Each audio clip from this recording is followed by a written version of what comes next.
So in terms of grip pressure, Yeah. I think that's the number one thing to take away from that is just grip it so much looser. You've been squeezing on for dear life. And the thing is, what happens when your game progresses and you've had a game on the golf course at Bridgend, you've been on the range and things are going okay, your expectations start doing this. And then every now and then you have a session like today or a session on the range and it just feels like I've gone backwards. Now, to put your mind at rest, you haven't gone backwards. But what happens, because you're not reaching expectation, you get more and more tense and it gets worse that day.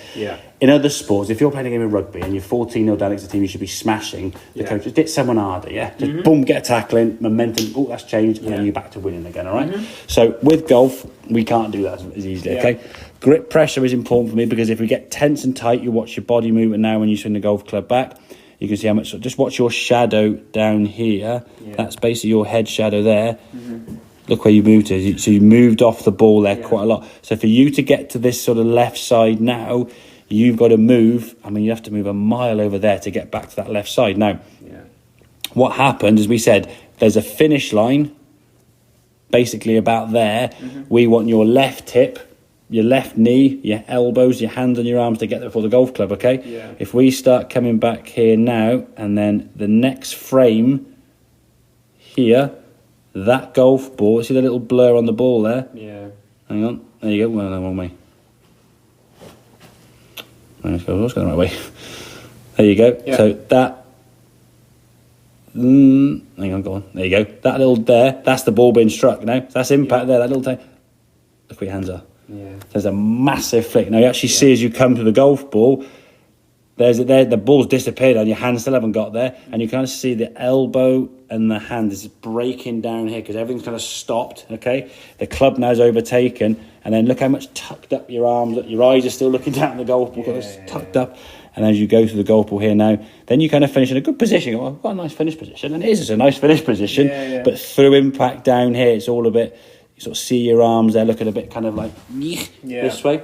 So in terms of practice, what I would suggest, set up against that wall and get the sensation you're moving your lower half, your hips, your hands, and everything else into that wall before the club head get there, Do it slow as you'll dent the wall if you're not careful, but you're going to move into it like this, get the body moving, and just do that. Just get your left hip just bumping into the wall so you get the feeling of that kind of extended left side, and then put your arm in there. Put the pieces of the jigsaw together so we can get that club working back to where you want to get from a strike perspective. The other one little thing, I don't want to give you too much to sort of go away and think about, but in terms of takeaway before, your club would definitely go back slightly on the outside here. So at this point here now, that club should be more in line with your hands back here. So that's just you lifting that club up in the air there, okay? Now, as a result of you trying to sort of turn this way, that's probably caused your head to move back that way, because rather than going up here, you've gone, whoops, and moved off it a little bit too much, okay? So you want to try and stay nice and centred, but focus on that impact movement.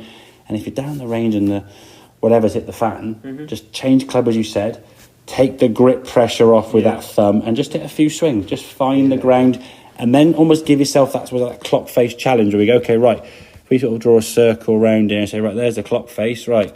So there's 6 o'clock, we're looking from this, it'll be different times, but there you go, boom, boom, boom, boom, boom. We want to get you now to swing the golf club to 9 o'clock. And can you swing that club and control the club to a point that you've chosen?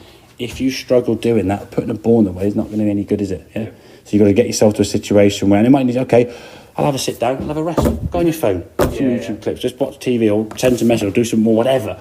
Step away from the situation, because the problem with golf is if it starts going wrong, we tense up, we get tighter, we get more frustrated, the shots get worse, we get tighter, we get more frustrated, the shots get... It's a vicious cycle. And you end up going away from a range going, oh, that was a bloody waste of time, wasn't it? So put your practice in, get your sessions in there, okay, hit some shots there. The feeling for impact is going to be key, and that's obviously with the driver as well as the iron. That movement to the impact, okay? Feeling like your left side is winning the race, to impact there, rather than the hand staying back here and the ball being hit with the club head. That flickers. If you do that, your ball's just going to be going left all day. And I reckon what you probably done the range, just like aiming a little bit right, because it kind of went okay. And if you're hitting the ball into a driving range, you might aim to a target. But if you're like 15 yards left, you'll go, well, that's okay. But that could be like aiming 20 yards right and gone 35 yards left. That's okay. But on a golf course, if you've got to aim 20 yards right, that could be 20 yards into some trees somewhere, which you're not going to want to do, or aim over a car park somewhere, okay? So it's definitely getting that sequence back together. So we get that impact position. As I say, if you move off the ball there now, move into the left now, actually going to be in. You have to bloody throw yourself so far left, you probably lose your balance. So making sure we stay. I feel like what I'm doing is I'm basically sort of staying within myself because I'm so conscious of the shoulder. Yeah, exactly. Yeah. And like I don't know.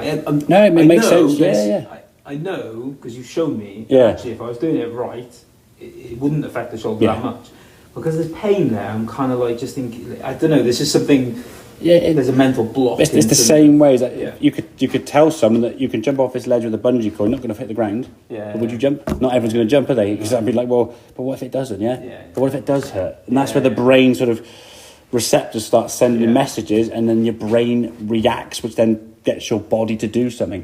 So if it is starting to hurt, you're probably better off doing some smaller swings, so then the pain threshold will drop, because like, well, I'm not going to put so much stress on the joints. And if it is a bit of a sore, then just if needs be, just do some smaller swings for the next sort of few sessions on the range, just to, again, because good impact's a good impact for any shot. There's a 10-yard chip or a 50-yard shot or a 200-yard shot.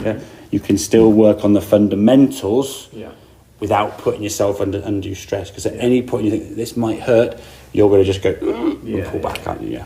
Okay, buddy? Yeah. Good stuff, mate. Well done, very good.